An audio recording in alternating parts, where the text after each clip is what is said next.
মনৰ ভাৱ প্ৰকাশ তেওঁলোকেনো এই অনুষ্ঠানত অংশগ্ৰহণ কৰি কেনেধৰণৰ অভিজ্ঞতা তেওঁলোকৰ হ'ল প্ৰতিযোগীসকলৰ পৰা মাত্ৰ দুজনে আহি ইয়াত তেওঁলোকৰ মনৰ ভাৱ উপস্থাপন কৰিবলৈ লগতে আমাৰ মুখ্য অতিথি আছে মুখ্য অতিথিক আমি এইকাৰণে মাতিছোঁ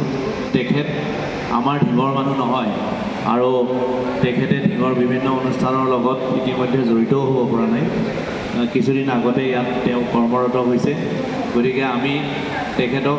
আমাৰ অনুষ্ঠানটি আমিনো কেনেধৰণে আমি অনুষ্ঠানবিলাক ইয়াত পাতিছোঁ কেনেধৰণে আমি ছাত্ৰ ছাত্ৰীক উৎসাহিত কৰোঁ এই কথাখিনি প্ৰদৰ্শন কৰাবৰ বাবে আমি তেখেতক ইয়ালৈ নিমন্ত্ৰণ জনাই আনিছোঁ আৰু তেখেতে এই সুযোগতে ICICI বেংকৰ জৰিয়তে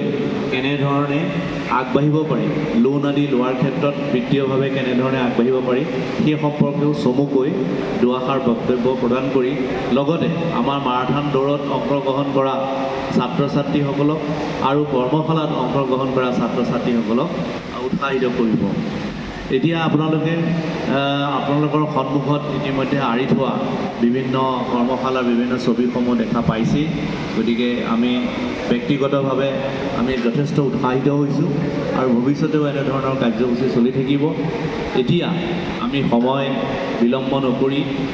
আজিৰ যিগৰাকী আমাৰ মুখ্য অতিথি পূজাৰী ডাঙৰীয়াক তেখেতৰ মনৰ ভাৱ প্ৰকাশ কৰিবৰ বাবে অনুৰোধ জনাইছোঁ।